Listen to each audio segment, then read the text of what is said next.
Ordinary meeting of Council for Wednesday the 12th of March. Nalakadich Wajak Mort, Kayan Kadak Nija Walilat Budja, Jinang Wajak Kadajan, we're Knitting Bula Yaya. We acknowledge the Wajak people as the traditional owners of the greater Fremantle Walilup area, and we recognise that their cultural and heritage beliefs are still important today. The meeting's being recorded tonight and streamed live online. Get the thumbs up that it is. We good? Almost good? Yep, good. So if you're in the public gallery and you submit a question, you may be captured in the recording. We have everyone in attendance. I don't have any applications for leave of absence as far as I can see. Do we have any disclosures of interest by members in relation to tonight's agenda? Gosh. Come up. Oh, good. Okay. Just might just get some officer advice in terms of declaring trees on your property. Can I just check? That would be good. With officers what our view is, considering the tree policy is up for consideration tonight? Thank you. Through the chair, if you do have a tree within your property, you could disclose the impartiality interest.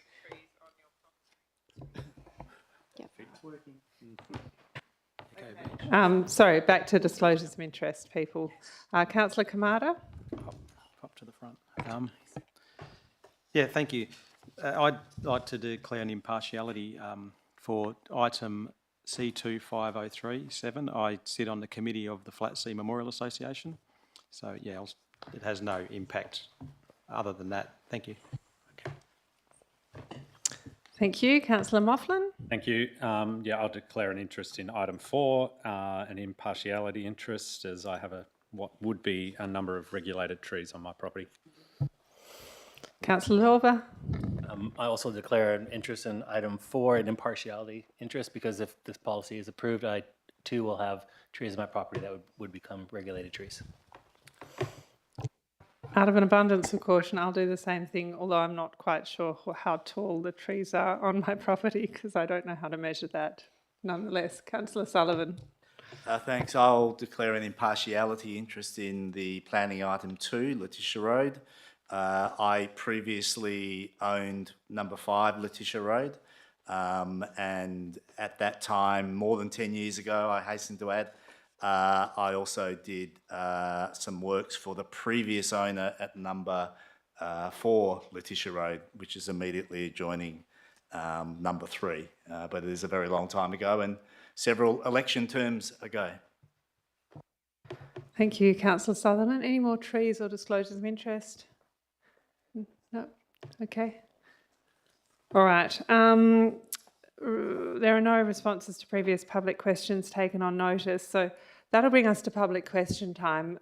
Because this is a planning meeting, often we ask people who are addressing one of the sort of more the planning items to speak just before that planning item, and that gives elected members the opportunity to ask any questions they might have of architects or planners before that item's considered. So I would recommend that for the sort of more traditional planning items that we do that.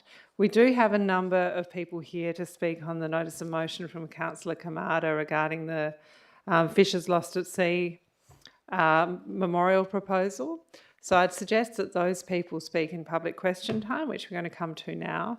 Then we're going to deal with the planning items on the agenda. So what we'll do is we'll bring that to the first item. So there's a large number of you, so you can all go home if you wish, or you can stay for a planning meeting. We'll come then to the planning items, and then we'll come to the discussion around the tree policy, tree retention policy. That's the order I'm thinking we'll do it in. So I'm going to suggest if you're here to speak on the Fishers Memorial or on the tree policy, that you speak in public question time. If you're here to speak on the planning items, I'll come to you just before each of those planning items. Everyone fairly clear on that? Great. Okay, so to speak on the Fishers Memorial, let's start with James Parra. So James, you come up to the microphone here. You've got 3 minutes and you'll hear a bit of a beep when we're getting close to time. Thanks. Thanks, Hannah. Alrighty, thank you for the opportunity to talk to this very important notice of motion this evening. I'd like to acknowledge the traditional land on which we meet today and pay my respect to elders past and present. Thank you also to Councillor Kamara for bringing this motion forward and for his ongoing and unwavering support, both to the City of Fremantle, obviously, and the WA fishing industry at large. This memorial presents a unique opportunity for the City of Fremantle to embrace what would be a world-class memorial, showcasing the best of what Fremantle is, inclusive, with ultimate purpose, and an important underlying meaning. Tonight you'll hear from 3 other speakers, my colleagues, Arno Baboon, Craig Sinclair, and Isabel Attunes. Each will bring their own perspective. Isabel lost her father at sea 34 years ago, and he was never found. I'll be speaking as the president of the WA Fishers Lost at Sea Memorial Association. I wanted to just briefly summarise who we are and how we got here, and following on from my presentation at the electors meeting not that long ago.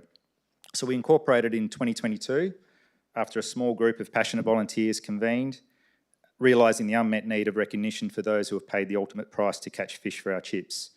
The stories needed to be told, and we've certainly started to do that. We were inspired by 2 key tragedies, but we've uncovered many others along the way, with research volunteers beginning to collate these stories and present them. There's been more than 350 lost souls in commercial fishing, thousands in pearling, and many, many more still to be uncovered.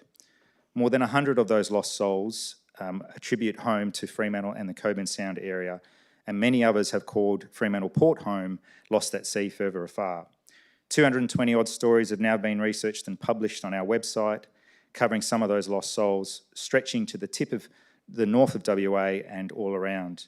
It's reaching almost every coastal community that we can think of, really the breadth of West Australian remote and regional communities along the coast.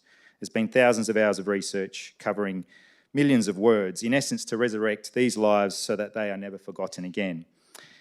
We've achieved 2 key milestones, and that is to deliver a website as a digital memorial for these lives and also an interactive map. And the last key milestone is to indeed build a memorial, a sea organ memorial. Lastly, I'd like to finish with a quote by Hans Christian Andersen: "Where words fail, music speaks." Let this memorial be the inspiration for those who have paid the ultimate price in their line of work, and let it be the spiritual home of the WA commercial fishing industry. Thank you very much. Thank you, James. Arno Baboon?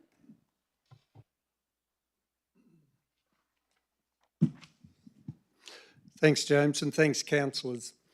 Zadar in Croatia is not a remarkable place, other than it's a couple of 100 kilometres north of Split, which is a very popular place. But some time ago, they had an increase of visitors of over 350,000 people a year. 350,000. Why? The reason why is that they built a sea organ, and that's become very popular. It's an amazing thing, and enjoys these people coming there and having a beautiful place to come. So what is a sea organ, I hear you ask? Think roughly blowholes, which are the many in West Australia, where sea action, waves push air into rock formations, and then think church organs. So if you replace the rock formations with pipes, then you can push air up there and have musical notes, which are a beautiful thing, and they can be changed, they can be adjusted. So that's what the attraction is. People sit in the sea organ, and they enjoy those sounds. Very, very restful and place. So the one in Croatia is actually steps made of stone, and it's limestone, similar to limestone, so which we have plenty of here, obviously. But it doesn't mean it has to be stone. It could be, pardon me, boardwalk or boardwalk type constructions. So in some ways, boardwalk construction would be simpler for maintenance to the pipes and that sort of thing. So that's what we envisage, stone or boardwalk, but we're open to what it could be. So you say, where could that be? And then obviously it needs to be next to water. And in Fremantle, we have an abundance of that, both fishing harbour, main harbour. But just for an example, the place that we've got our eye on, but it mightn't be that obviously, but it'll give you an idea to think of how it might be, is the site, it's actually Slip Street, it's a gazetted road, it's next to the HMAS Otway. So main museum, HMAS Otway, and then there's Slip Street. There's actually a little beach there. From what we can see, totally underutilised. In our eyes, that would be a perfect site. Good wave movement, and we don't need a lot of water movement, but we think that'd be fabulous with passing boats and that sort, and natural wave movement, you know, coming in through the main harbour. So if you could think of that site, but it could be in the Fisherman's Harbour or one end of Bathers Beach, that sort of thing. So that's what we have in mind. There's a lot of positive things for that. It actually doesn't require any power. It's you know, it's just the action of the waves. In fact, the only thing you'd want to do is if you had nighttime with some solar power, and other than that, it'd be maintenance free, almost. So I think if we expand our thinking and say, how could that be? We would say, well, say if we were in that site at Slip Street, and we could connect, we think, with a boardwalk from the main harbour through to the Fisherman Harbour, and we think that'd be an excellent way of attracting those 350,000 plus people who would come. So I hope I've given you some idea of what it could look like and how it's constructed and those sorts of things. Thank you. Thank you. Craig Sinclair?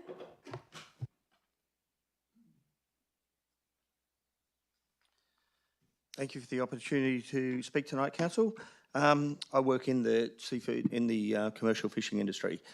As a foundation member of the Fishing Lives Lost at Sea Memorial Association, I'm here to represent the WA fishing industry and recognise the industry's relationship with Fremantle. As an industry, we believe it's important that the memorial be located at this beating heart of WA's commercial fishing heritage.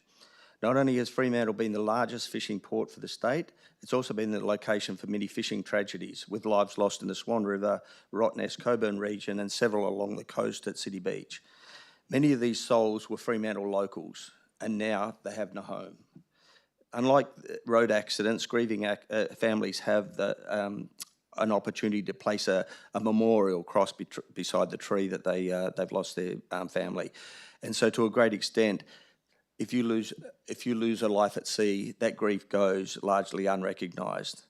And in some cases, the bodies are never recovered. And that's why we believe it's so important to find a place where the living can come to commemorate those fishing lives lost.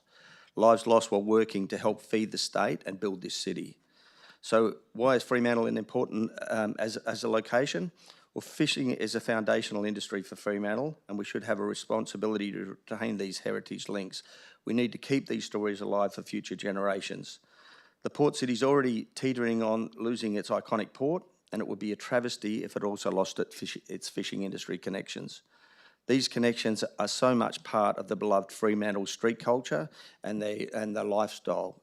Al fresco dining, it's all based around fishing and dining. Fremantle is synonymous with seafood, and we should recognise the price paid by those families who built their foundations for this city, feeding those people who don't fish for themselves. The Sea Organ concept has seen tourism boom, as Arno mentioned, in other parts of the world. They are recognised as a tourism drawcard and a unique style of memorial that would reflect the personality of Fremantle. So while securing the Sea Organ Memorial makes perfect sense for Fremantle, there's a risk that if the city doesn't proceed and own this concept, and that is that if Freo does not host this memorial, it'll almost go certainly to the Midwest or perhaps Bunbury.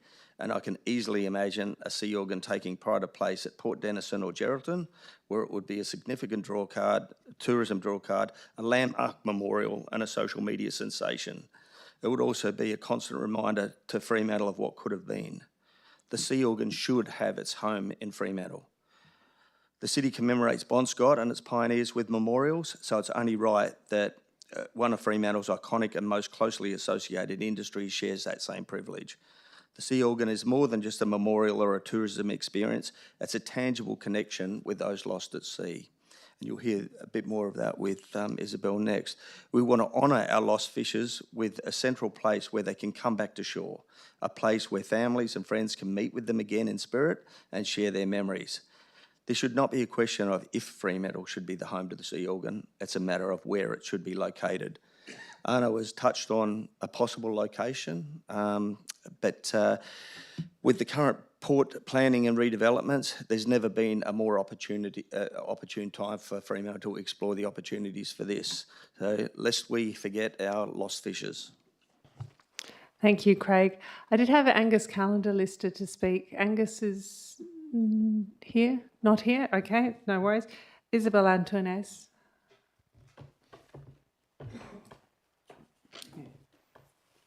Good evening. Thank you for the opportunity. So when I lost my father, we must give a little bit of the context. I actually I grew up here during my teenage years. We migrated the second time in Australia, in Perth in '83. So I went to John Curtin High School, did my TAE, had the best time of my life during the America's Cup, went to my first year at university, at Murdoch University, then I decided to go back to Europe. My father was not very happy, but anyway, at one point of time, he called me and he said, you know my dream of becoming a fisherman? I'm selling the house. With 2 of my friends, we're going to buy a boat and we're going to sail to Samoa. And that was in September. And he said, you're going to meet me for Christmas. The only thing is that beginning of December, I get a call in Paris saying, your father is lost in a cyclone. And when something like that happens, it's like you don't know, your world is shattered. You either die or you find some resources within you to keep going. So the family got together, his brothers and, his sisters and his parents, gathered some money, sold their land in Spain, and went around the Pacific Islands just to try looking for him. They were certain that maybe he lost his memory or whatever. And I was not allowed to be part of that. So my way to stay connected with Australia was to start becoming a journalist and making programs on Australia. I was so homesick that I started to do that. And while I was doing that, I met a great geographer, and he loved Australia, and he told me, are you going back to Australia after that program? And I said no, and he said, why? I said, I need to learn from you. So he gave me the possibility to do a PhD on fisheries in Indonesia. And after that, I kept going, and I never anchored anywhere. I kept working from countries to countries until COVID. I'm talking to a friend in Noumea, and he tells me there's going to be a cyclone. So I tell him spontaneously, I said, please take care, because the cyclone took my father in Samoa. And he said, you never told me. Anyway, while talking to him, I Googled Salvador Antunes, Cyclone Vals, 1991, Samoa. And the first article that came up was dated 2017. I was sitting on my couch in Cameroon, right? It was COVID. And it was as if I was falling down the sky. Somebody was mentioning my father in 2017. It was actually the story of 2 girls from Perth who did the journey to Samoa to see where their father disappeared. And I realized that they were the daughters of the friend that he bought the boat with. And in my grief, I never thought about contacting this family, because I think I wanted to ignore. I just had to keep positive or keep doing things. So I started looking for these girls. I found one of them, and we agreed that I would come. First, she told me that she wrote a book about the story of her father, so she sent it to me. I took 3 days off, went into a resort and cried all my guts out, because when you're reading that, all the emotions and the memories come back. And I called her and I said, forgive me, I never thought about reaching out to you. And I said, look, let me come and let's put a plaque, because we have to find some closure. In all these 30 years, I never anchored myself anywhere. I just work assignment here, and then I moved Bhutan, Indonesia, Pakistan, Bangladesh, Senegal, Côte d'Ivoire, until that happened. So I came, and before coming, because it was COVID, I called the only friend that I have here, is Jim Mendolia. I said, Jimmy, I want to come. He said, it's COVID, you won't get a chance. You better have a good excuse. And I told him, and he said, what the fuck, you never told me. And to know that Jim actually gave me a fishing net for the fishermen from the village in Watla where I was doing my research. So he had come all the way there and spent a month to teach the fishermen how to use this seine. And I never told him because I think I didn't want to think about it. I didn't want people to pity me. I just wanted to be strong and to keep going. So anyway, he helped me. He called Nick, and we put a plaque at Cicerelos because we didn't know where to put it. But I can tell you that just doing that ceremony, crying out all I could, and knowing that there is a plaque, and sharing that with a video to the family, they came. The children came. My brother came. The nephew and the niece came. Knowing that there is a place where we remember is fundamental. So thank you very much. Thank you very much, Isabel. All right, I'm going to grab the people on the who wanted to speak on the tree policy, I think probably now as well, and then we'll go to those that go to the debate. So we've got Nick Cook kicking us off there. Thank you. We are going to debate that item first up, but you can tune in online if you wish. Thanks. Thank you, Mayor and Councillors. I'm speaking tonight on behalf of the WA Tree Canopy Advocates, our 29 local groups, including Fremantle TCA. We fully support the rousing and all but unanimous response of the good people of Fremantle, who strongly support the proposed LPP.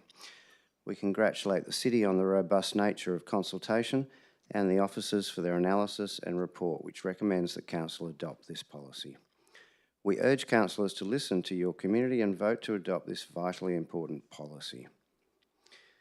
You have the opportunity to put in place a very well-designed policy that will benefit the residents of Fremantle for generations to come.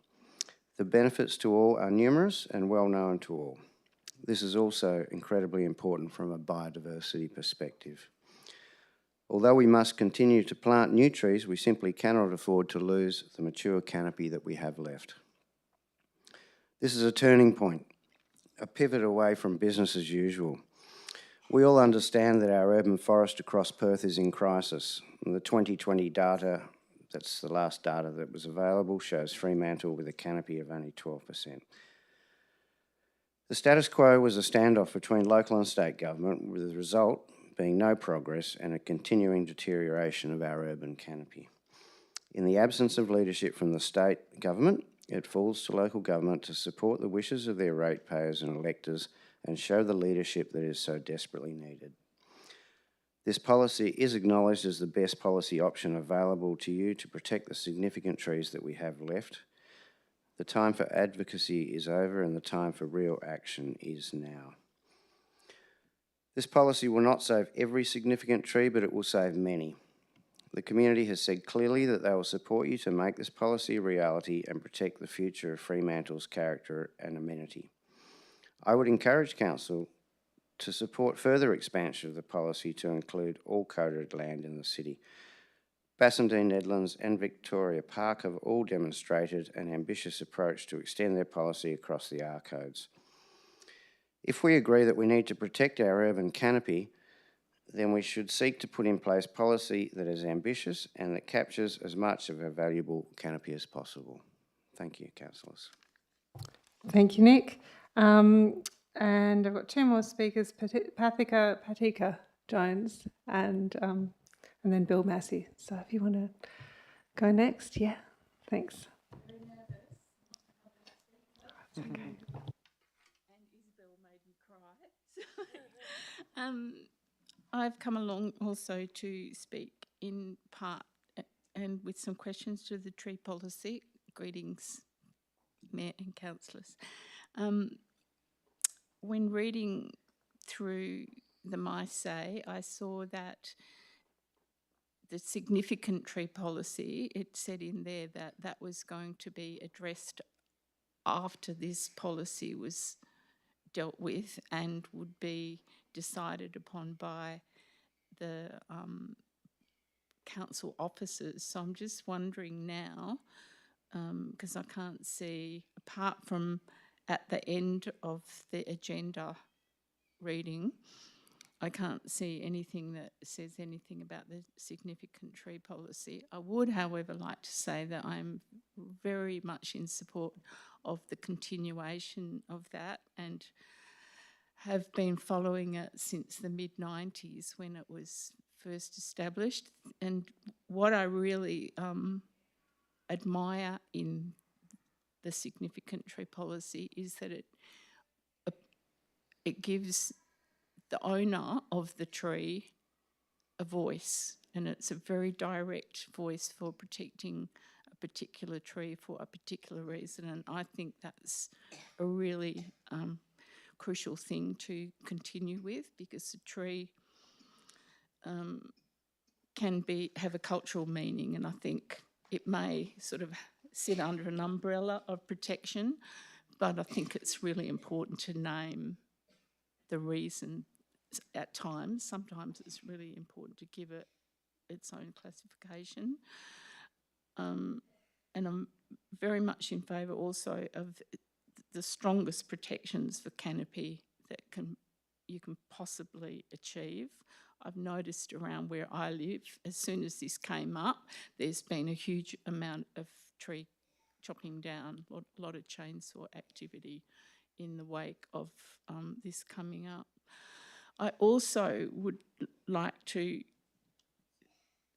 give some of my memory that in the mid-90s, when the guys were first raising the significant tree policy, at that time, I remember seeing the guys from landscaping going around where I live and planning out the tree planting that we are now living with.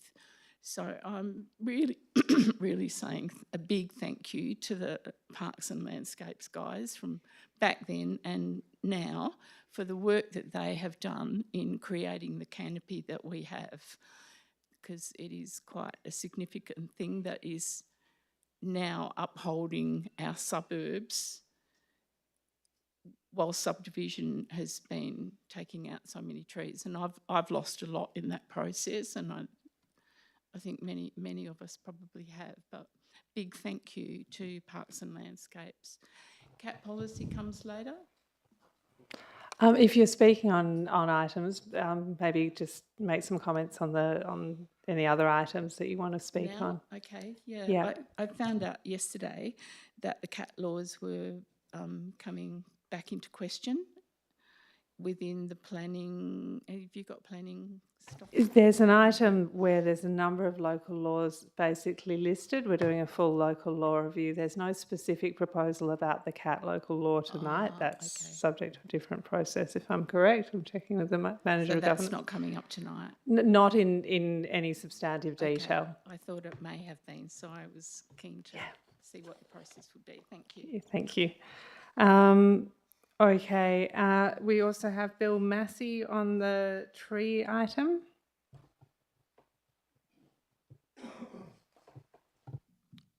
Former councillor, Bill Massey. Good evening all. Thanks for the opportunity. On this tree canopy, I've got enough problems with trees. I've got plenty of trees in my yard. Only problem is they get to a height that they have to be lopped. They go over fences, the neighbour's fence on one side, the neighbour on the other side, he's got trees there which cause lots of problems for me. His roots have caused me plumbing problems. His branches have caused me fence problems. So if a person decides to keep the tree lopped below the height that you're talking about, can that tree be removed without approval?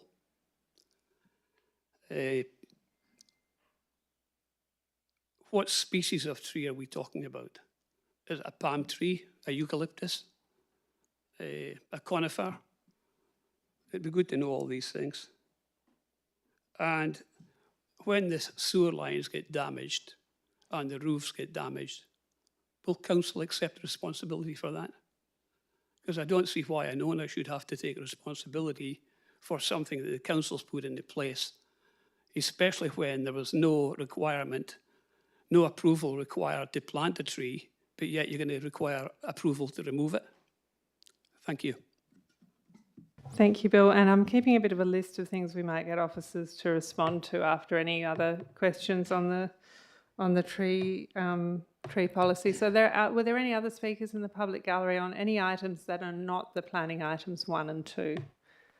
I don't have anyone else on my list, but sometimes people pop in late. Nope. Okay, we're good then. So I might just get an officer comment in terms of the questions that were raised. Firstly, about the significant tree register and what happens to that. And then I think Bill had a couple of questions around trees that might be lopped to below that height, tree species included, and infrastructure, potential infrastructure damage. So if I can just get officers to comment on those. Is that going to you, Pat? Through the chair. With regards to the status of the tree register, that it is still there, though few trees are on it. Effectively, this policy affords the same level of protection to all trees understood as regulated trees as those trees currently on the register, in that a DA is required to seek their removal. I believe that the second question, if I've got it correctly, was regarding whether trees lopped at a certain height. Yeah, would a tree continue to be a regulated tree if you kept it below the height covered by this policy through tree lopping? I imagine if that lopping was not in order to kill the tree, it would be acceptable under the policy. It's maintenance that is intended to permanently harm or ultimately kill the tree that the policy is identifying as the problem. Yep. Yeah, tree species and damage to infrastructure were just the other two questions that were raised. The policy identifies that damage to infrastructure can be grounds to seek a DA to remove that tree. And I think it also reflects on species that might not be included, for example, palm trees. Is that correct? Palm trees, yes, palm trees identified in this case because of the low degree of canopy impact, but palm trees can also affect infrastructure as well. Yep. All right, so I'm sure we'll cover those things more fully in the debate on that item. So I'm just going to skip through a couple of the early bits of the agenda, and then we'll come to the planning items, and I'll ask the people who are here to speak on the planning items to speak at that stage. I haven't been told about any petitions, deputations or presentations. Does anyone want to surprise me? Now would be the time. Can I get someone to move to confirm the meetings from the minutes of the meeting from the 26th of February, please? Councillor Graham, seconded by Councillor Van Dawson. All those in favour? And that's unanimous. Do we have any elected member communication tonight? Nope. Okay, so this is going to bring us to the planning reports. The first of the planning reports is in relation to South Terrace number 234. And I have a speaker, Mac McCormack, on that one. They've all gone home. Oh, okay. We might get through these quite quickly. Yep. Good evening, Madam Mayor, councillors, council officers. My name is Gordon McCormack. My preference is to be referred to Mac. Tonight you've had a theme in regards to deaths at sea. And just as a background to our application tonight, which is just a temporary shelter, I'm a veteran and I've lost teammates at sea, and we're currently building a maritime sea rescue survival training centre at 20 Mews Road in Fremantle, and Lot 16, where I'm the leaseholder of land owned by DOT. The proposal before you tonight is for a temporary shelter. It's to provide protection from the weather. We're coming into winter and summer. Our lease there is 4 years. The structure will be temporary. It's your typical dome shelter. It will be above eye height, and there won't be any obstruction underneath, so you'll be able to see from one level to another. The block is on a corner block, so there'll be no obstruction in a visual manner. It's as I said, it's at the end of the lease, the structure will be taken away. It's the reason that we're applying for it as we're doing construction at 20 Muirs Road, and we'll be applying for a swimming pool to go in. We'll be moving what the maritime training, which is occurring at that facility, over to South Street. Once the pool's completed, it will be moving back. All right, do we have any questions for Mac about the nature of this temporary structure? Or? No? All good, all right. Thank you very much. Thank you for that. So we've got an officer's recommendation for approval on the screen. Do I have someone who would like to move that? Councillor Lorber, and a seconder for that one. Councillor Archibald. Is there any debate on this one? No. Excellent. I'll put it to a vote then. All those in favour of the officer's recommendation. That's unanimous. Thank you. That was quick and easy. Not very often that happens. I had thought that everyone from the Fishers Memorial had gone home. I was wrong.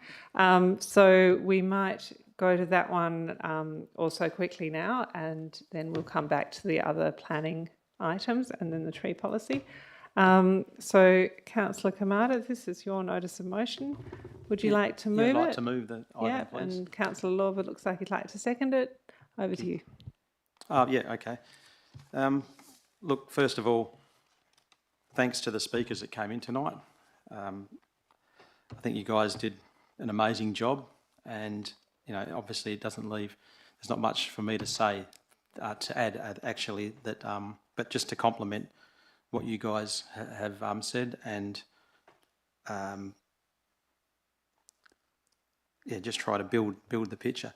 I first touched on this project with the council when I first came on in 2021, and shortly after there was an article in the Herald. Now at that time there are 50 stories that it speaks about in this particular article. There are now over 220 stories and counting. And the amount of hours and time that these people have put in has been phenomenal. I've got the easy job to just present this motion tonight. And I think the thing that sticks with me was Isabel's story and about having a place where we can remember. And I think that's the most important thing in all of this. And from it, there are obviously some great benefits to the city in terms of it being a place to visit. It fits in with the master plan, I think, and the ambitions to connect the Fisherman's Harbour with the harbour at Victoria Quay. And they talk about having links through a heritage trail, and this certainly fits in well and truly with those concepts. I haven't really got a lot to add other than to once again thank the speakers and also the officers, the city, for accommodating this process. It's something that, it really it touches myself having such a strong connection to the industry and knowing, having distant relatives that have been involved in some of these stories. So, yeah, I can only hope that my fellow councillors support this motion. And again, thank you very much. Thank you, Councillor Kamada. Councillors?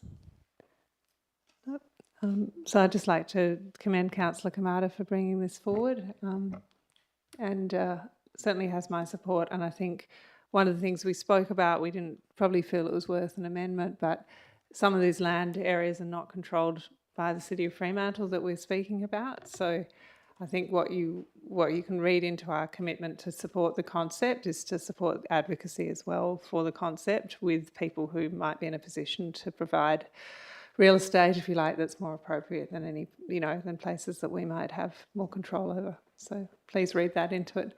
Councillor Williams-Morn. Thank you. Just to say thank you to Councillor Kamada for bringing this forward and for all the work that the Fishers Lost at Sea group already does. I think we have lots of different memorials around our city for lots of different things, and it will be nice to honour such a rich history of commercial fishing as such an important part of the city's history. Thank you. Councillor Thompson. Look, I support the recommendation. I would have one qualification, though, that obviously this is the easy part, the feasibility study. The hard part, I think, and I have been to Zadar, and I don't recall seeing this, but I think the hard part will be the costing of it. So I think we just simply need to bear that in mind, that while council can certainly support the feasibility study, the issue of how such a memorial is funded would be one that we will have to deal with later down the track. And I do note that Zadar, when you get to Croatia, Madam Mayor, is a 3-hour bus ride from Dubrovnik. So you would certainly, if you have the time and the energy, you would certainly have the opportunity to go and see the one at Zadar. Thanks, Councillor Thompson. Councillor Van Dawson. Thank you, Madam Mayor. I just wanted to, yes, I'm a strong supporter of this, so thank you, Councillor Kamada, for bringing this forward tonight. I just want to thank all the speakers for coming tonight. That really meant a lot and really helps with our decision, but yeah, really appreciate getting the understanding of where the background and where this has come from. So yeah, I see this as a really important project, and yeah, it would be a wonderful addition to Fremantle. So thank you very much, and to everyone who's done the work to bring it this far. Thank you. Excellent. All right, Councillor Kamada, was there anything you wanted to say in closing? Yeah, just quickly in closing, to address the funding situation down the track, we would have to definitely get support from higher levels of government. I know that there will be they'll be looking to have contributions made from the commercial sector and other supporters. So it's something that certainly has been considered by the committee, and it is down the track that we'll have to deal with that. Just to close, yeah, I just think it would be an everlasting statement, recognising the sacrifices made in establishing the industry that has strong and cultural connections to the city. So thank you again. Thank you, Councillor Kamada. All right, so we're ready to put that one to a vote. All those in favour? And that is unanimous. Great, thank you. We look forward to seeing how that one progresses. Okay, so we'll go back to our planning items and back to Letitia Road in North Fremantle, and we've got Rowan White to speak on that one.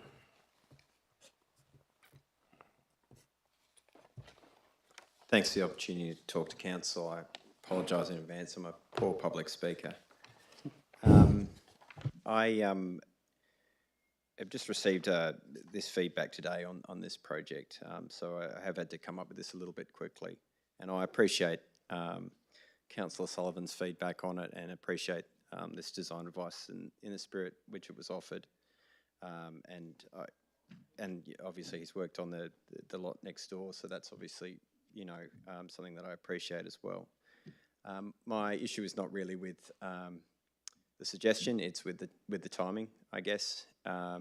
This has been in since early December, so from the client's point of view, I guess, speaking as their architect, I'd be essentially going to them saying that this will be deferred another month to the next council meeting, with no really clear idea whether the same thing could conceivably happen again, depending on how the neighbour responded to the updated design.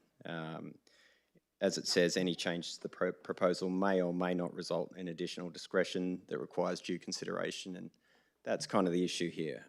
It's kind of a perpetually receding horizon where it's hard for me to explain to the client where the finish line is. I guess I'd finish by saying that the front setback as shown is, you know, very common on this part of Letitia.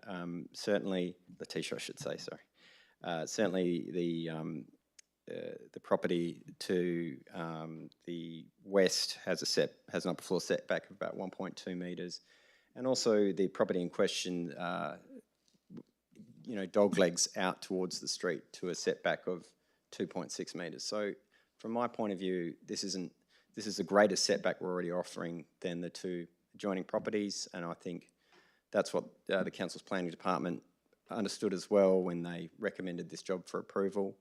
Again, not against the feedback or the spirit in which it was given, and I appreciate Councillor Sullivan's contribution. But I would say that I would appreciate the council to just go with their department's planning advice and approve this. Thank you for your time. Appreciate it. Thank you. Councillors, did we have any questions for the architect? Councillor Graham. Yeah, thanks, Madam Mayor. Just a couple of things. So can you clarify, so the Councillor Sullivan's alternative has not been presented to the owners?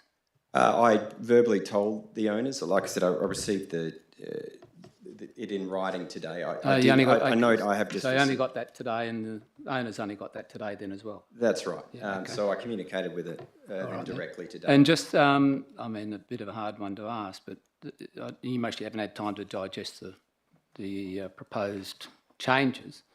Yep. What would be the cost implication on that?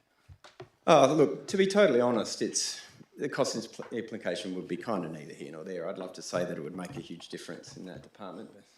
Reality-wise, it's mostly about time, so the costs, the loss due to delay. Clients obviously are going to move on with their project, and there are costs that come with waiting an extra month. Yeah, okay, thanks, Rowan. Thank you. Thanks, Councillor Graham. Councillors, any other questions?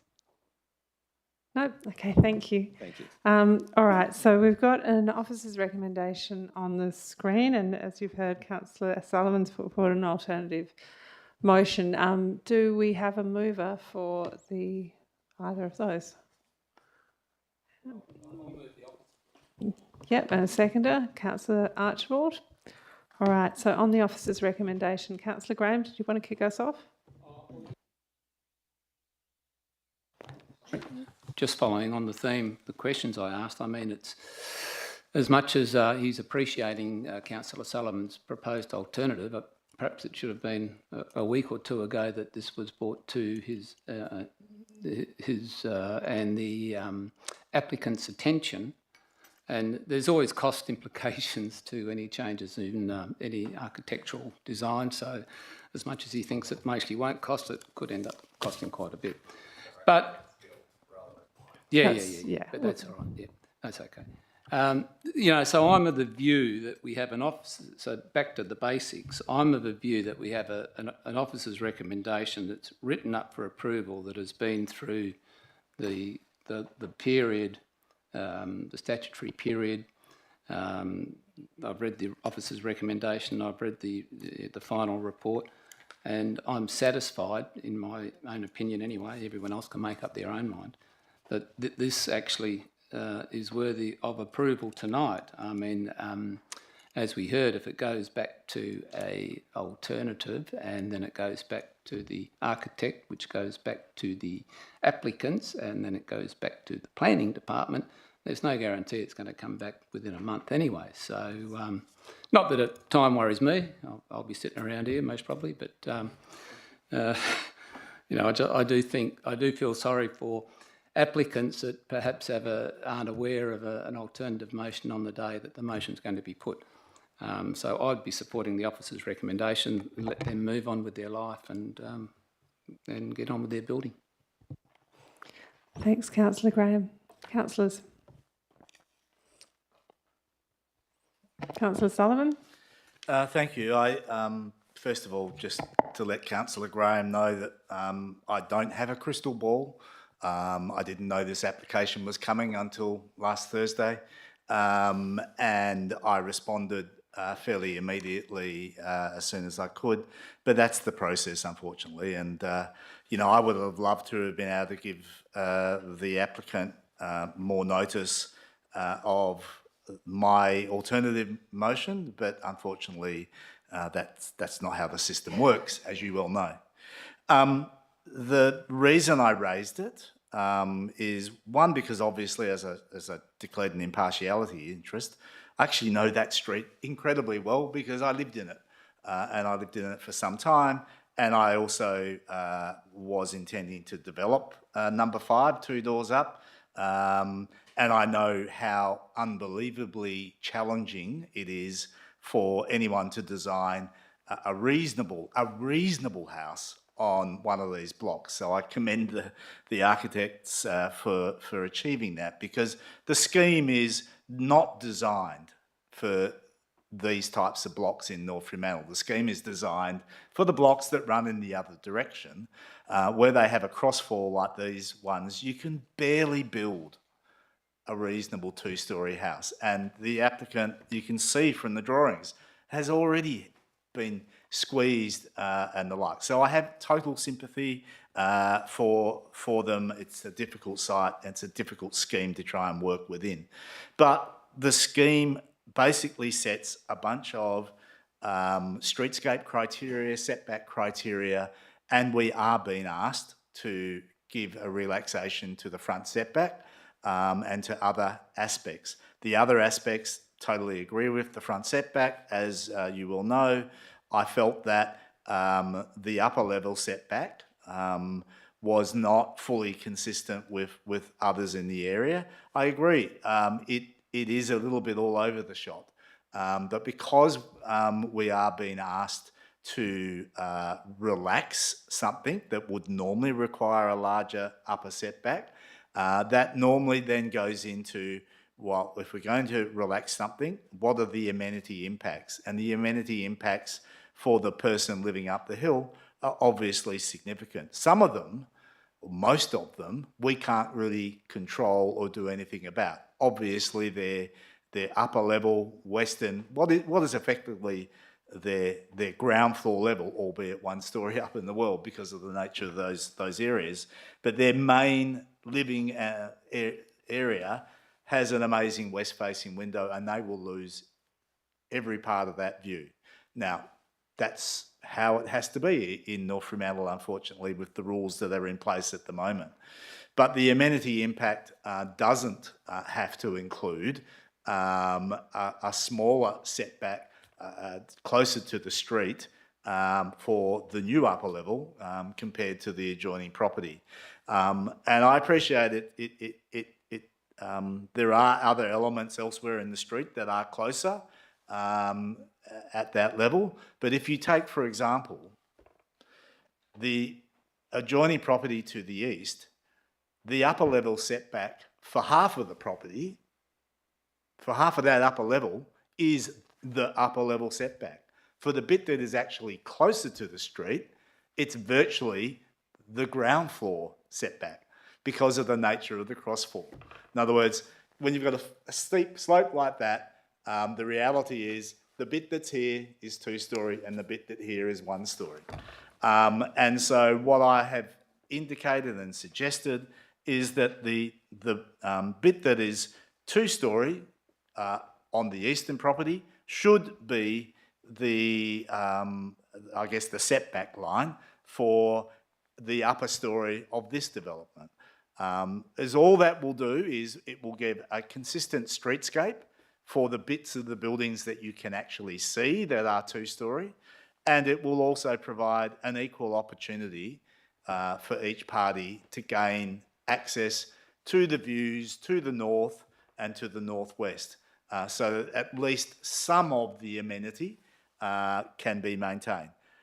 I also acknowledge that, you know, retaining view corridors is not strictly a requirement of a planning process, and I, you know, accept that. But like I said, when you're being asked to relax a required setback, I will always go and look at all of the amenity issues, and to me, there would be a much better development for all concerned if the upper level setback was changed. I do accept the challenge of, you know, the design could be changed, you know, probably within a week and be back on the officer's desk, but that is no guarantee necessarily that it will be back here in 4 weeks' time, because the officers might choose to, you know, re-advertise or whatever, and I can't control that. But I can't control the fact that I consider the amenity issue does need to be better dealt with, and I would prefer not to approve the current plan in its current state and to move an alternative motion.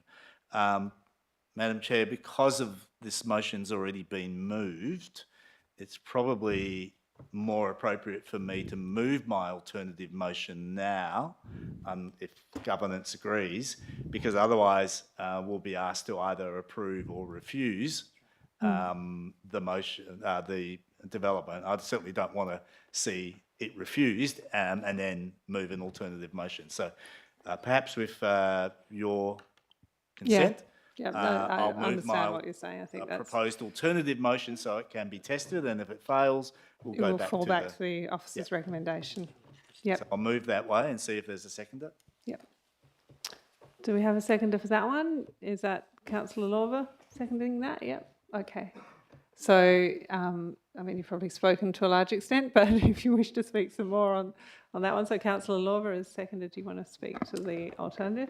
Yeah, I think having a little more time to try to get this application to be a little bit better for the neighboring properties is very worthwhile. I believe technically on a referral or deferral, we don't have to give advance notice. We could have just moved that on the night. So I want to thank Councillor Sullivan for providing this for us with as much notice as you have, so that way we could look at the reasons and really digest them. And I don't see anything in here saying that we're going to say no to this application. It just provides a little bit of time to have a little bit more thought on a challenging site. So I'll second it, and I will be supporting this referral, and hopefully we can get an application that's just as good, or if not better, back before us quickly. Councillors? Councillor Van Dawson? Thank you, Madam Mayor, and thank you, Councillor Sullivan, for bringing forward your alternative motion. Yeah, I've actually given this one a lot of thought, and coming in, I think it's really important that we do look at this, and I really appreciate, again, you putting forward the alternate motion so we actually really look at this proposal with a different eye. However, just having a look, and when you read, I just think in making our decision, it's really important to look at in the officer's reporting that under the policy for the residential streetscapes, or where the discretion is being sought, it does say variations may be considered where they meet one of the following criteria. And even if you go through all the criteria, the main one being the proposed setback of the building is consistent with the setback of buildings of comparable height within the prevailing streetscape. And, well, just generally, even if you take a general view of that, I'm actually satisfied that the proposed variation and setbacks of the building is consistent with what's existing in the street and next door. Again, I have sort of really scrutinised this. I think it's, yeah, this sort of discretion when it does, whilst no one has a right to a view in terms of the neighbours to the east, it is, you know, you do consider the impacts on neighbours generally. I'd also note, looking at those variations, interestingly doesn't have anything about amenity impacts, but that is a planning consideration that we should always apply in our decisions. But yeah, thank you again, Andrew, for bringing this forward. It did draw me to it and have a closer look, but there's just not enough there that I just don't think it's worth deferring. I don't know that what would come back in 4 weeks would be much different, and if I do see it, what is proposed as consistent with what's next door, in fact a bigger setback than the one to the west, whilst it's mostly a single-storey building. Yeah, I'm happy to support the officer's recommendation on this and not be supporting the alternative motion, but I just thought I'd speak now. Thank you. Thank you, Councillor Van Dawson. I wanted to just clarify something with officers, because I'm right in thinking that there was no commentary received from the neighbouring properties. It doesn't, or is it referenced? So, and they've not been here to speak tonight, but Carrie, can you just let me know what the neighbouring properties? All right, okay. Yep, okay, cool. I just wanted to... Yep, and confirming through the chair that there is detail in the report that details those submission points. Yep, okay, thank you. Yeah, I'm a bit line ball, and I'm sort of waiting to be convinced by the arguments. I mean, I did sort of, again, being fairly familiar with the street and many long days walking up from the school bus up Letitia or Faye when I was a kid, it is a bit of a hodgepodge, you know, in terms of, you know, consistency of streetscapes. So I can see Councillor Sullivan's point that the normal sort of view of streetscape and how that works a little bit. It's a bit wonky when you're on such an incline. But likewise, it felt to me like the sort of, I think sometimes people use the analogy of squeezing the balloon, it's going to pop out somewhere else. And if you meet one particular discretion or remove the need for that discretion, chances are you'll be asking for a different one, and that the recommendation may, it's a roll of the dice as to which way the recommendation goes. So I'm fairly line ball on it for that reason. Councillors. Yeah, sorry, you didn't register to speak, so I didn't know you were here. It's a bit hard now that we've started the debate. I mean, I can ask for governance advice, but usually you'd need to register to speak as someone who wants to speak on an item. Just hold on.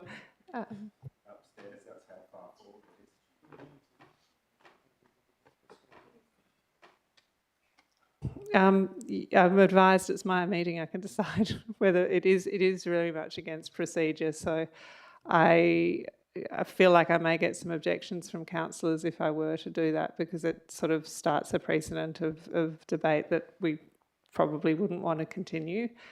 So I'm sorry, but it is necessary to register before you speak at council. Councillor Williamson-Wong. Thank you. I am pretty happy with the alternative motion that Councillor Sullivan has put forward, and I guess the reason for that being, I think that, yes, these proposals and buildings takes a long time, and I understand that the timing is always frustrating, timing delays, but we as a council only get one chance to approve a building, which means, I mean, it's a significant ask, because once it's built, we can't go back and say, oh, well, actually, maybe if this other thing had happened, or this other the discretion had been granted differently, there would be a different outcome. Everyone benefits from a good design, so I don't see the harm in referring this to see if there is an option that can address everything that Councillor Sullivan has put forward. I think considering the amenity of the neighbours should always be considered in these applications, and I'm feeling happy with the idea that this is referred back. A design is tried to work out and then it comes back to us. As Councillor Lorber pointed out, there's nothing in there that says that this is going to be up for a refusal, so I'm happy to support the alternative motion. Councillor Moughlin. Thank you. Yeah, I'm most probably 50-50 as well, although, maybe just a question for officers around the basis for discretion and the notion of amenity and impacts being spoken about, but the basis for discretion, as Councillor Van Dawson spoke to, being in regards to the setback being consistent in this instance with the inconsistent setback of buildings of comparable height within the prevailing streetscape. Is the intent of that about the amenity for the street and neighbours along the street in terms of maintaining the setbacks along there, or is it about the appearance of the housing form along that street? Through the chair, it's a combination of both of those factors, as well as ensuring there's enough space for things like one of the topics tonight, trees and other services and things can be provided in that front setback. So character of the streetscape is important, as is the amenity of adjoining properties as well. So it's a lot of factors, and as you can probably see in the report, there's quite a few pages of assessment in there. So it isn't one sole reason, but as Councillor Van Dawson's explained, the reason officers have probably landed on support for this one is because we think it is consistent in our view with the existing streetscape, and that the amenity impact is acceptable.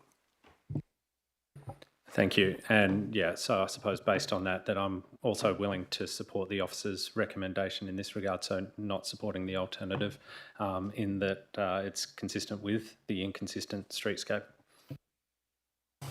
All right, councillors.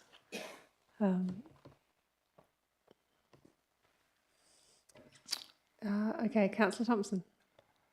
I'm inclined to support Councillor Sullivan's alternative amendment. I guess the only thing that I wish was clearer in the amendment was that in one sense we're actually just choosing not to exercise our discretion, because to me that's what this hinges on, the issue of, it's not so much that we disagree so much with the plan, but it's the discretion that's required of us for that plan to go ahead. So, but anyway, I'm supporting Councillor O'Sullivan's recommendation. All right. I mean, if there are any words you think that would help clarify that, I mean, maybe that's something for Councillor Sullivan in closing. Right. So do you want to close now, Councillor Sullivan? Thank you, I will. And I will pick up on things which have been raised. I want to emphasise in terms of the neighbour, I wasn't aware you were the neighbour, but now we are. There were comments that were provided during the submission period, clearly by the neighbours. I mean, you know that because one of the concerns was with the loss of significant views, particularly the views to the west of Rottnest. Now, we can't really do anything about that. I already emphasised that. But also that they were strongly opposed to the non-compliant setbacks as it will affect the livability of the dwelling at number 4 Letitia Road. And the comment I just heard that the adjoining proposal, the thing that we're looking at tonight, is so close to the street that you could hang the washing out in the power lines, was the comment I think that was made. So just to be fair to a person that feels like they haven't been able to speak tonight, I thought I would reiterate what was the basis of their submission. The issue, the fundamental issue that I would disagree with the staff on, and I know a number of councillors have said, oh, well, they'll follow the staff's assessment. The house 2 doors up has a basement, but has a significant setback to the bit of the building that you can see from the street, much more than the 4.8 metres we're talking about. The house down the hill from the subject site is rated as being single storey, although seems to have a loft or at least some sort of a balcony up the front that is 2 stories.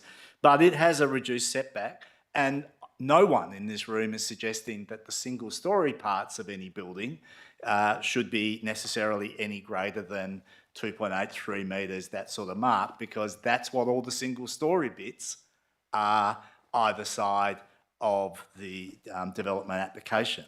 The bit in question is applying our rules regarding streetscape in terms of the upper level setback.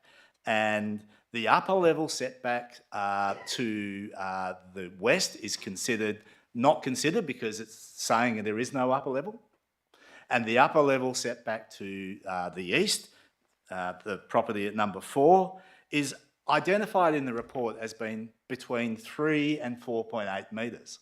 But as I said to you before, that building is split level in a sense.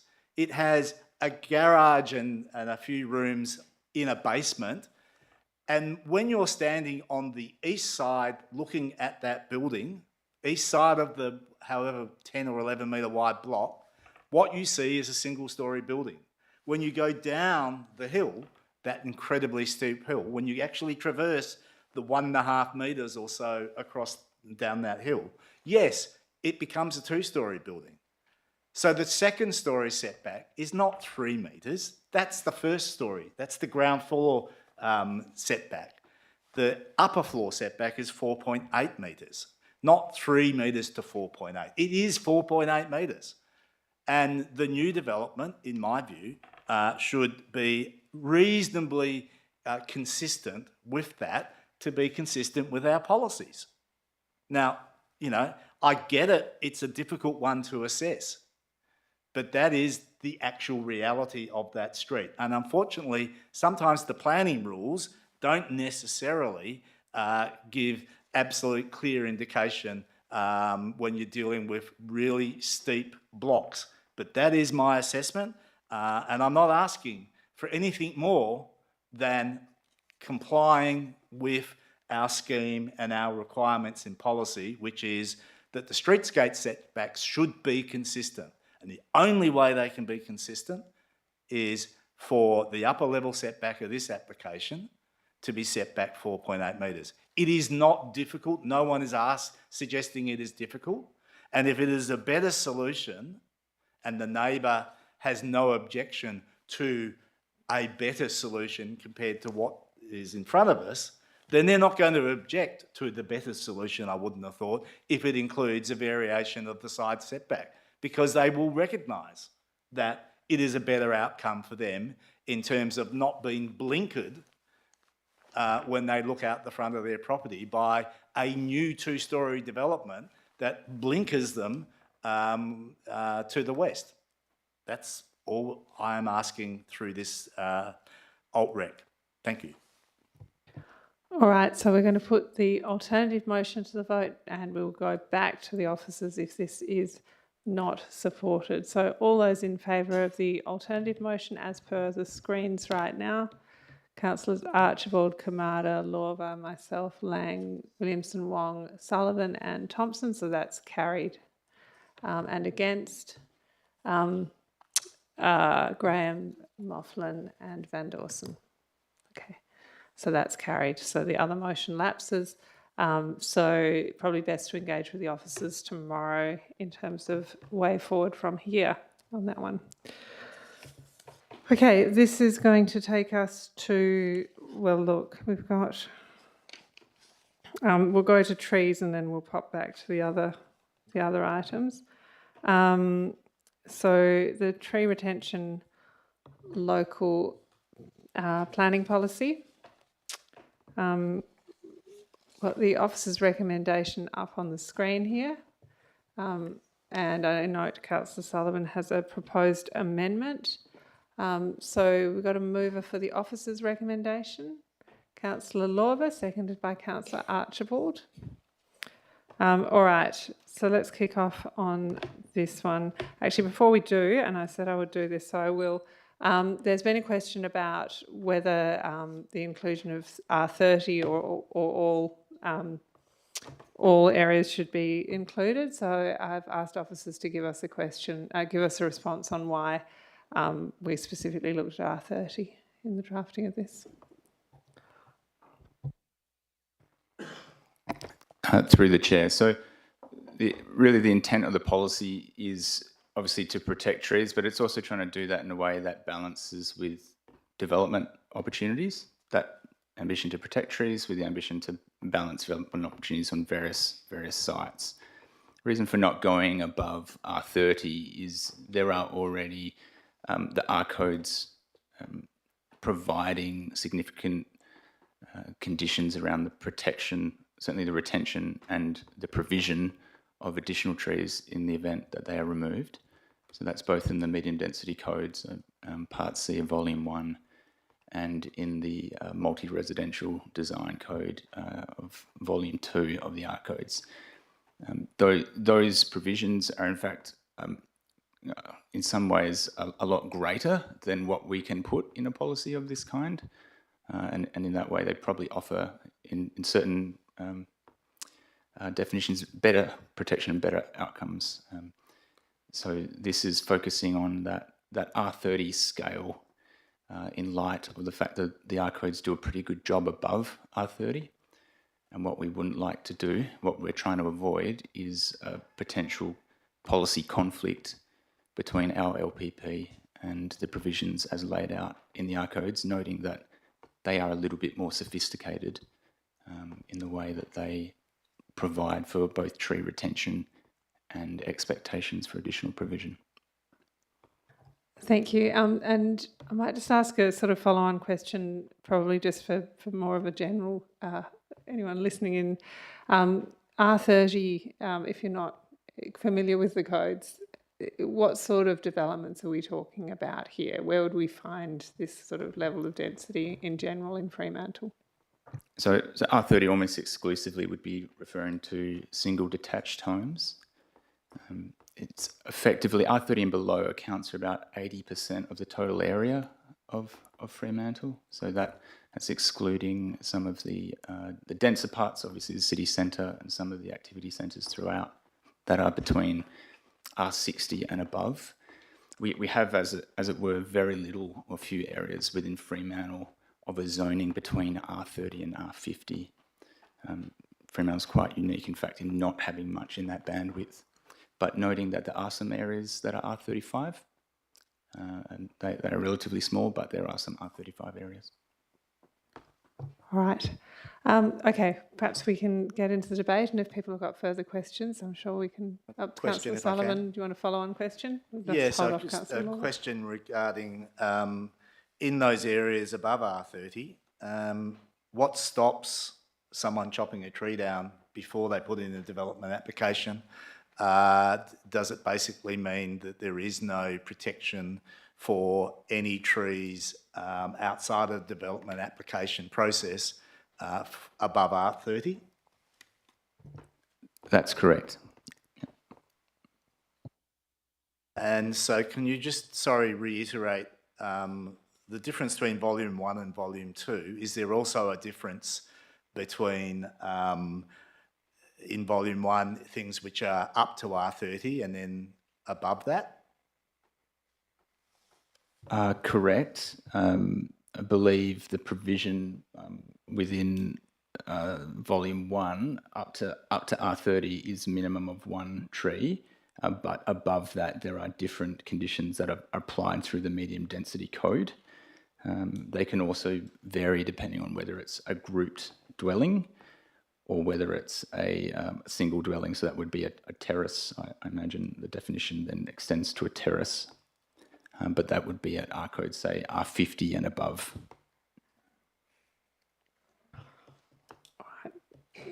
We all good on questions? I guess I'm just trying to understand. I thought, in principle, we were asking for development that occurs under Volume 1 to be dealt with this way, and development that occurs under Volume 2, which is much higher density, not necessarily to be dealt with this way, because we probably wouldn't get that through at the moment. Is that? But I don't understand. I guess I'm seeking further clarification why within Volume 1 up to R30 is different to R30 and above, and I'm not understanding that. Sorry, through the chair, that's a question.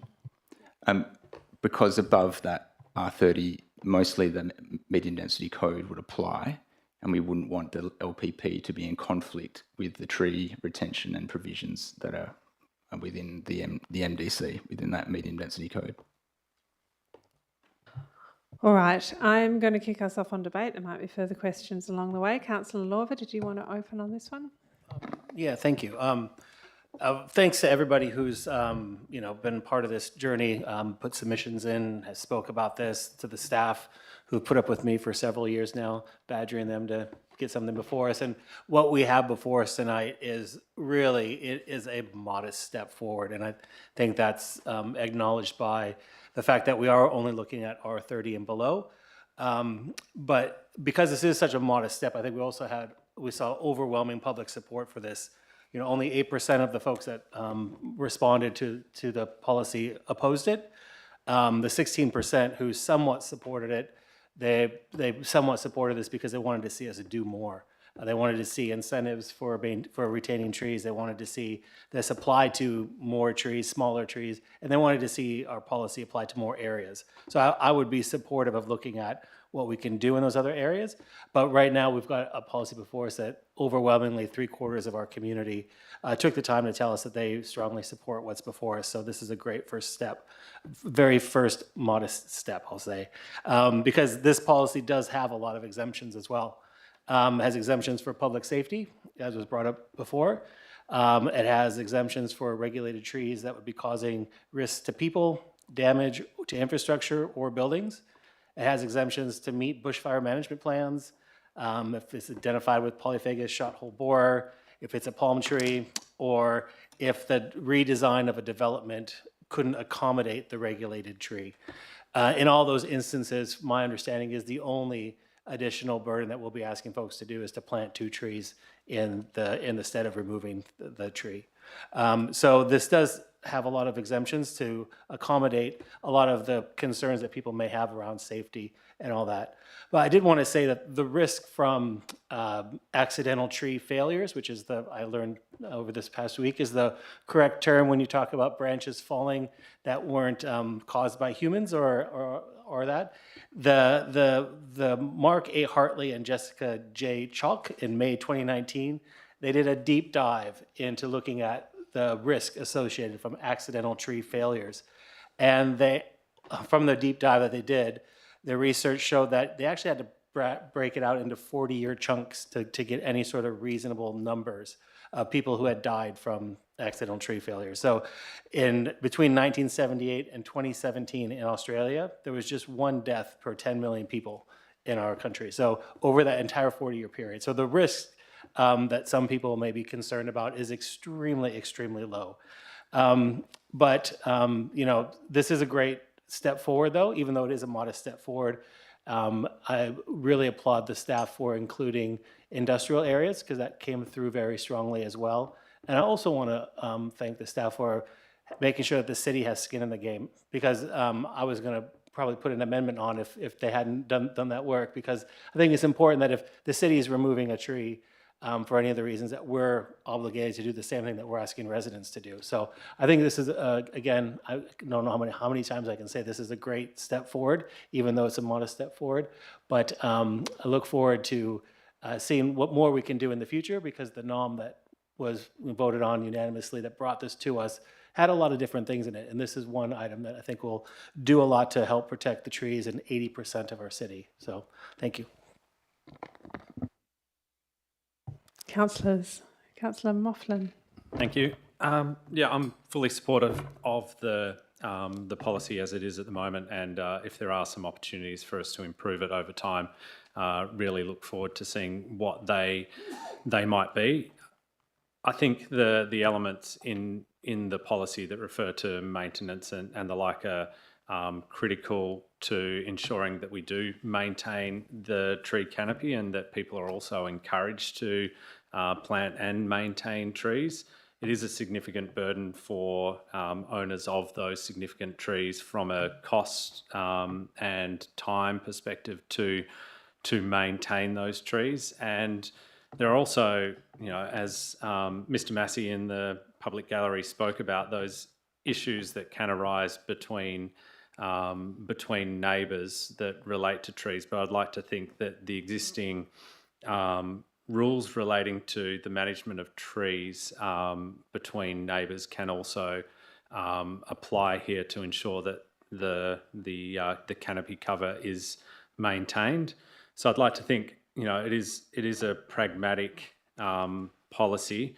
Just to pick up on, Councillor Lorva's point in regards to risk, and acknowledge that absolutely the likelihood of death is low, but the outcome is catastrophic. It is a loss of life, and I think what we do need to be able to do is help educate our community about the maintenance of those significant trees, because as I said, the outcome could be catastrophic, and people don't always equate the language of risk with what the actual impact might be.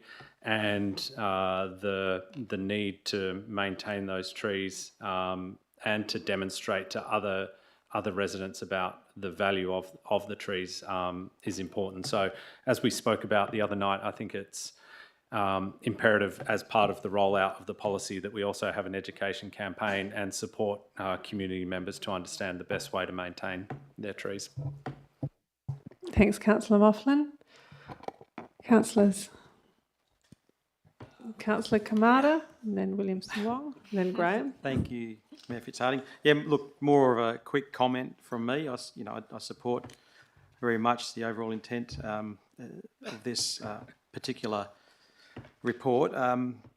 Appreciating that this recommends an update to trees and on city-owned or managed policy. I think that's where it's mainly focused. And this presents a real challenge, when you're looking at trying to achieve infill development, the challenges are really obvious. So I'd just like to bear in mind that, we also have a responsibility to to continue to look at city-owned and managed land and some of the real opportunities that we have around the city to be able to improve our tree canopies on this particular land that we have more control over. And, and that also includes, species that we recommend and that we plant. I know there's been some areas where we have certain themes that do not really produce great canopy, and we can look at ways to increase our canopy by perhaps over a period of time converting some of these particular species to species that have far greater canopy. Thanks. Thank you, Councillor Kamada. Councillor Williamson-Wong. Thank you. I am very excited that we have this in front of us and supportive of the policy. I guess I'm also echoing the concerns around the limit of the R30 as where this policy will apply, because essentially, as Councillor Sullivan clarified, above R30 there's no protection for trees until a DA is lodged, so there's nothing stopping owners clearing the site and starting blank, which is, as we know, a preferred option for many developers. And also, yes, 80% of the city might be R30 or below, but the dense areas are also where we need the most protection of tree canopies. I think we can all understand that, so supportive of opportunities to strengthen that. And also, in terms of the exemptions, Councillor Lova went through them, but I do think they are important, and as Councillor Moughlin said, we can't take safety lightly. I don't know if other people have, but grown up knowing big eucalyptus trees, known also as widowmakers, very aware that you don't stay under trees and things like that. And part of the reason we have this policy in front of us is to encourage more big trees. So I think, in effect, we're also acknowledging that the risk is going to get higher. So making sure that the exemptions are there is important, and noting that, as Councillor Moughlin said, education around the maintenance of the trees will be key in making sure that this is a successful policy and that we avoid anything from happening. And also very glad to see that the trees on city-owned or managed land policy is being updated so that it's consistent with this local planning policy. I think if we're asking others in the community to, protect trees, then we should also be making sure that we're doing that ourselves. So very excited for this policy to come into effect and excited to see where we can take it from here. Thanks, Councillor Williamson-Wong. Councillor Graham. Hang on, what have I done? Thanks, Madam Mayor. Yeah, I might just park the chainsaw comment for the moment. So, bit of an in-house joke there, but anyway. Look, as I spoke the other night, I do have a problem with this policy. I find it very cumbersome and complicated. If anyone ever wants to read it, good luck trying to understand a lot of it. And my biggest issues are the problematic trees that are well and truly in the community, the 20, 30, 40 metre trees that are on small blocks. And as there's South Fremantle, Beaconsfield, parts of North Fremantle as well that have small lots, and they have these huge trees that not only are at risk to the owner of that property, but they're at risk to the other 3 or 4 properties that they surround, because they're so big they can fall across roads and cause considerable damage. Now, the people that are best to understand if their tree is at risk, of course, is the actual owner.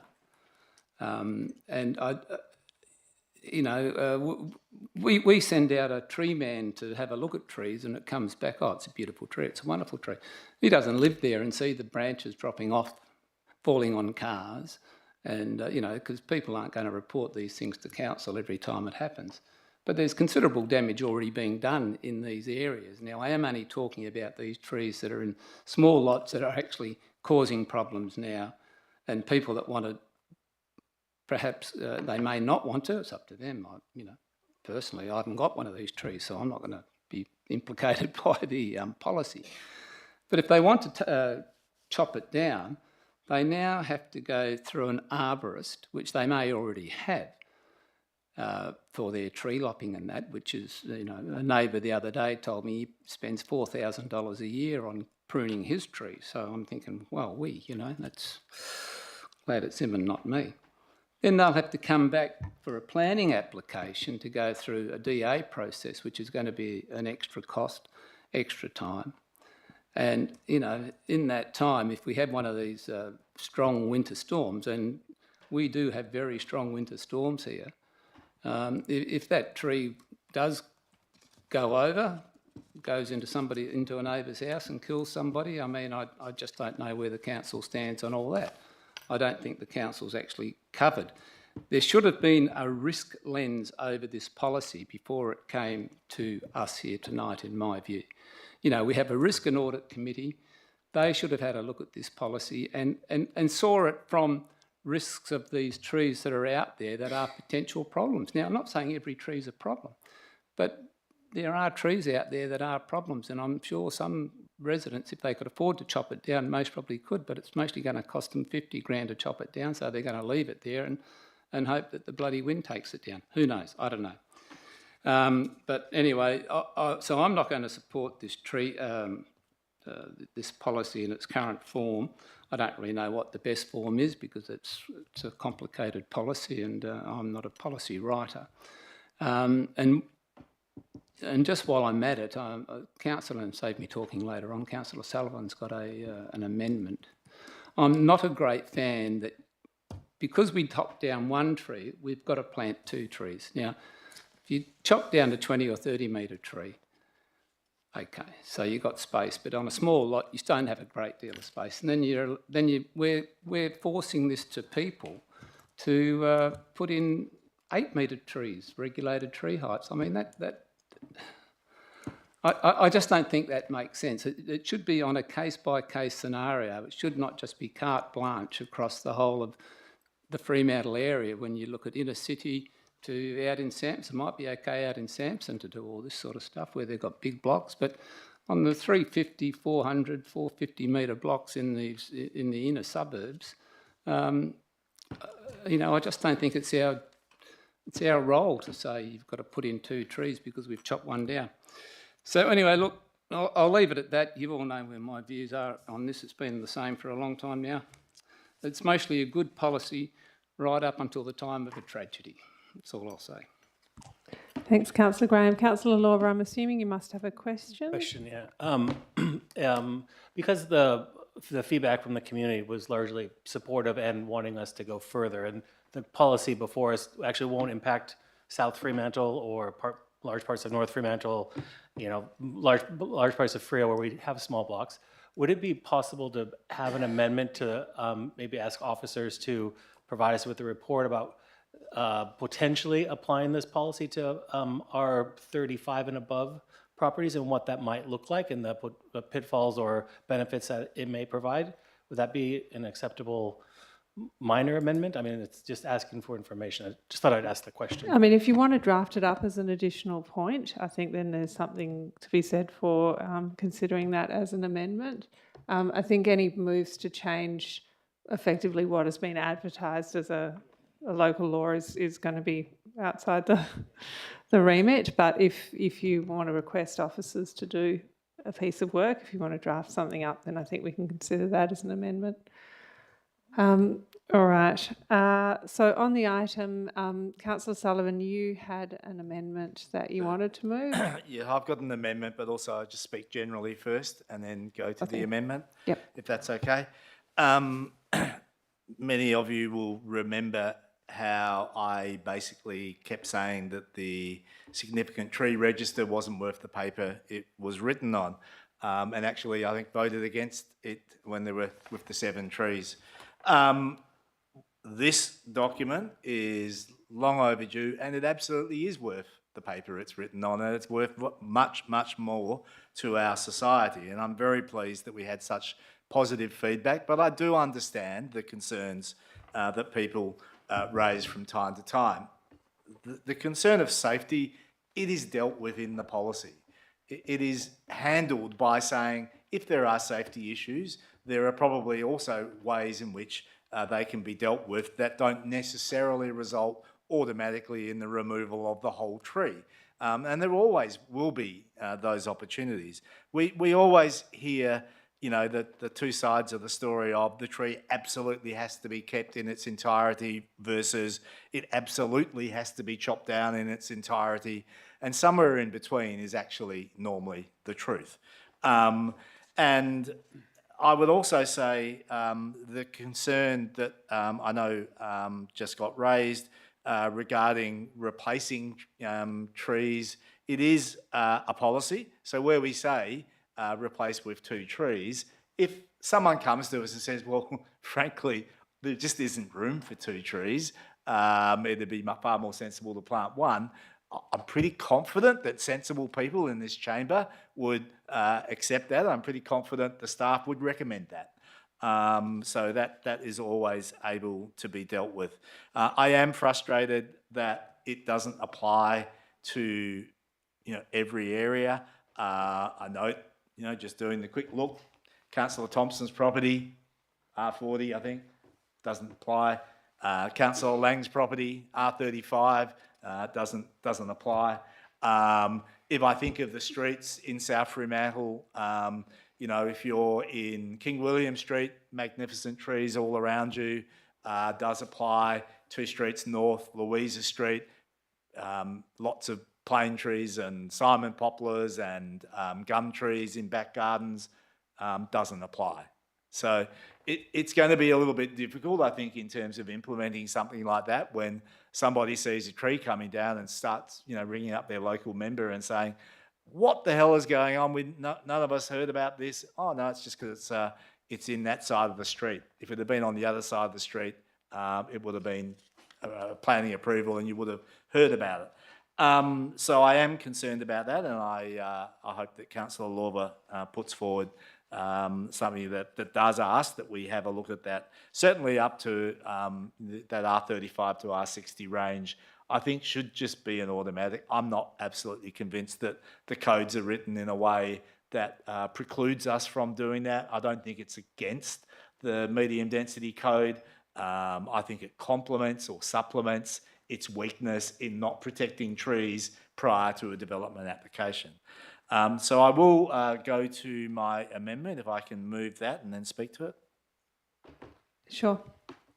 That's up on the screen now, so that's to simply replace some words in the officer's recommendation. So do we have a seconder for that one? Yep, Councillor Mofflin. Back to you, Councillor Sullivan. Thank you. And very, very quickly, as all I'm proposing, and it should relieve some concerns from Councillor Graham, is that rather than be prescriptive that a tree replacement has to be a tree that will grow to 8 metres, and I totally get that maybe that's not such a good idea, that it only has to be a tree type that will become a regulated tree. That might mean it's just like the Dolonix regii that grows in my back garden, which is 5.5 metres, with a canopy that covers around about 10 metres. It's only 20 years old. That's a poinciana for anyone that isn't familiar with it. A fantastic tree for a small block. I don't need an 8 metre tree in my block, thank you very much. The 2 that are there probably need to come out. So all I'm doing is basically saying it just needs to be something capable of becoming a regulated tree, which will mean either it's got some height to it, it's got some canopy width to it, they're probably the 2 main criteria, or it's going to get a very, very, very fat-ass trunk to it at some stage. All right, so we're on the amendment now. Councillor Lang, did you wish to speak on the amendment or on the policy in general? All right, anyone on the amendment? Take the... Yep, thank you. All right, so we'll put the amendment to a vote. All those in favour? And against? So Councillors Graham and Kamada against the amendment. All the remainder in favour, so that's carried.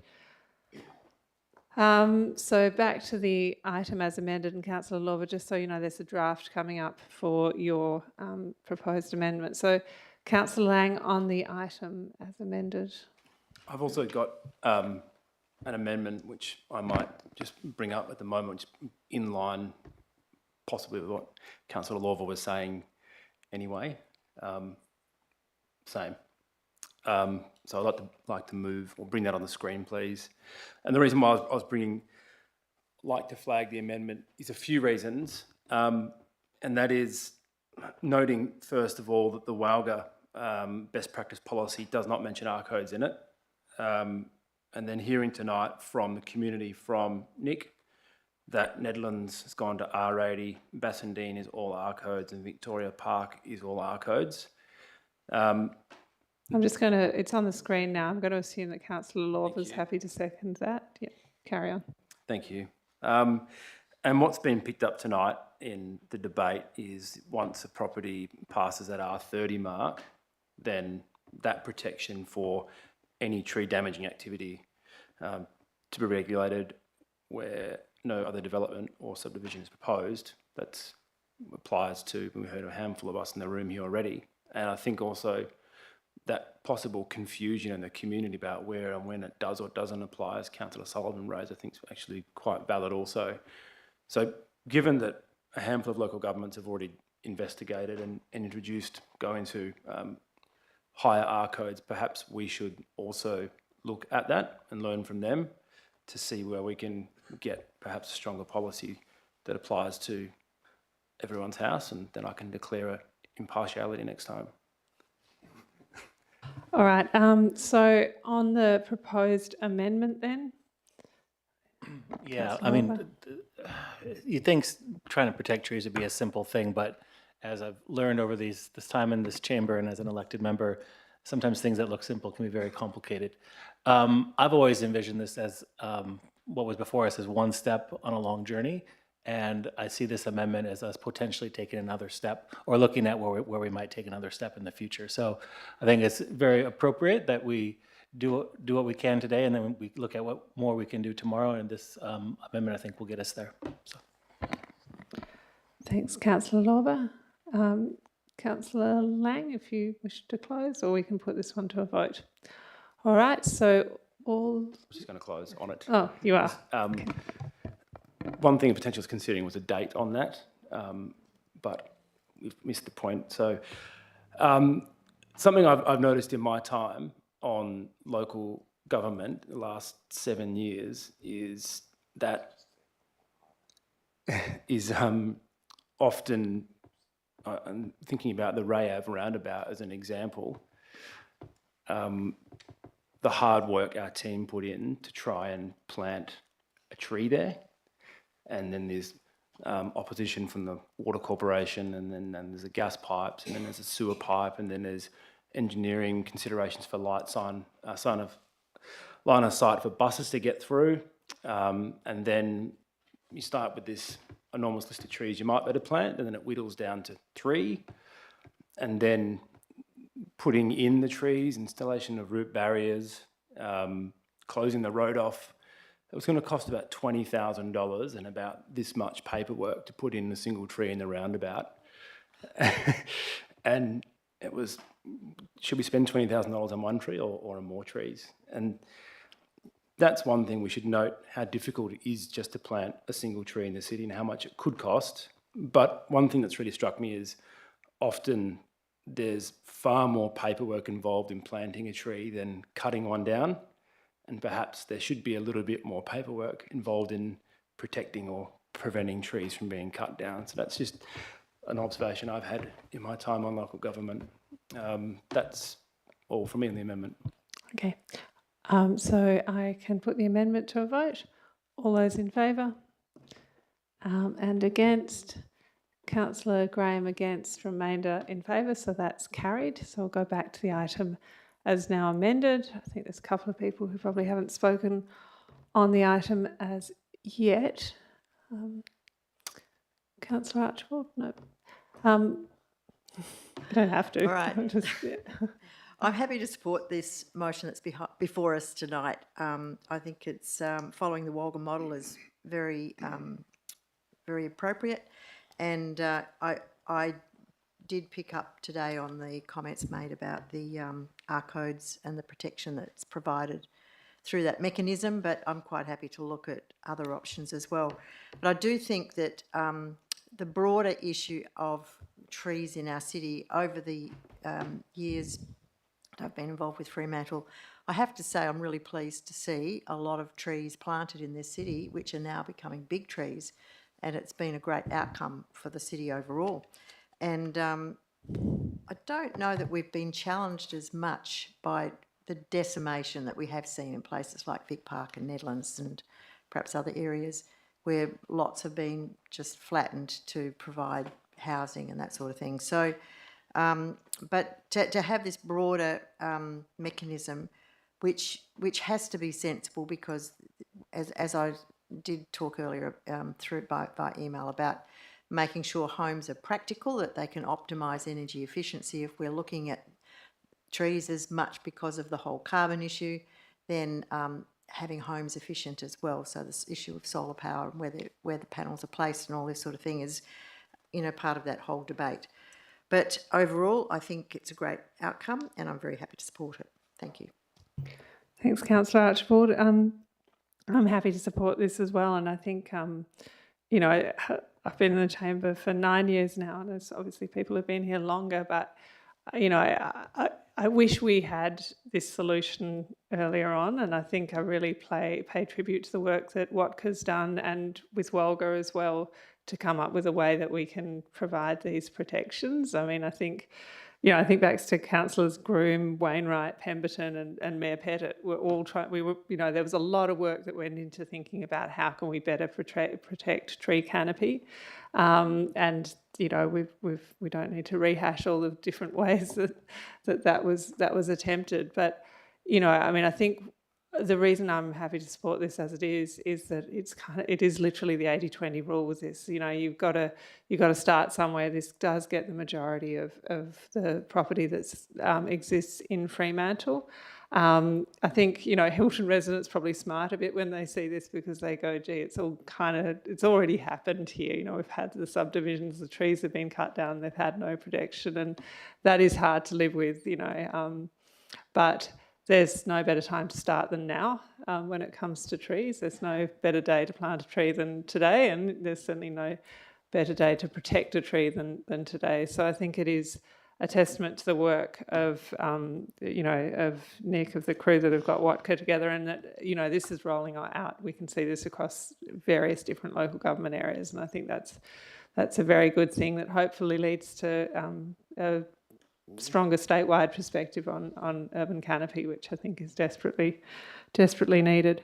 Happy to support it, and I think certainly the looking at the kind of more granular improvements that we can make to R30 and above is hopefully not a long run or difficult job. It's been a long run job to get to this point, and a lot of effort from a lot of people. So absolutely acknowledge that, and I'm very happy to give it my support.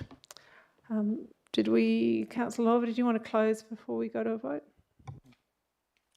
I want to thank everyone for their comments tonight. And, we are facing some real challenges, and this policy will go a long ways to addressing those challenges. All you have to do is really just have a look at my Facebook or my Instagram page, because today I put up a post that had a picture of Hilton from 2009, like a satellite photo, and then from 2021. And the difference between the two is very stark and amazing.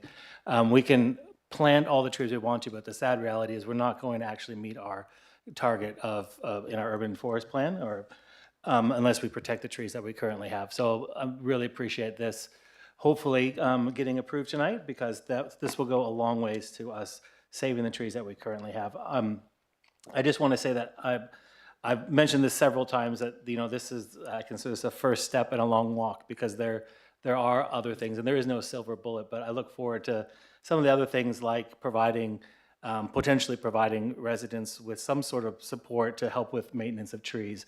Because if you do have a large regulated tree on your property, it does take some cost to keep that tree healthy. Look at other things that we might be able to look at, as far as potentially expanding this policy to other areas of Fremantle, more frequent measuring of canopy, so we know what we're dealing with across our city, and maybe applying different targets to different areas. So there's a lot of things that, as a council, I hope that we continue this discussion, and we consider further ways that we can protect and grow our tree canopy across our entire city. And And, you know, if it takes $20,000 to plant a tree in South Fremantle, I'll still support that because we need trees everywhere. And if we just got to do them one at a time, I'm in favor of that. So thanks everyone for helping make this item even better and for all your comments tonight. And especially thank the staff for bringing this before us and helping us go down this road. All right, I'll put this one to a vote. All those in favour and against? Oh, that's unanimous. What? I'm not meant to be caught off guard. So that's unanimous and that is carried tonight. Okay, we have a number of items remaining on the agenda. I am going to call them out now and ask if anyone wishes to speak on them. So we've got the Planning Information Report and the supply of contestable energy. I might move those two en bloc if nobody wishes to speak to them.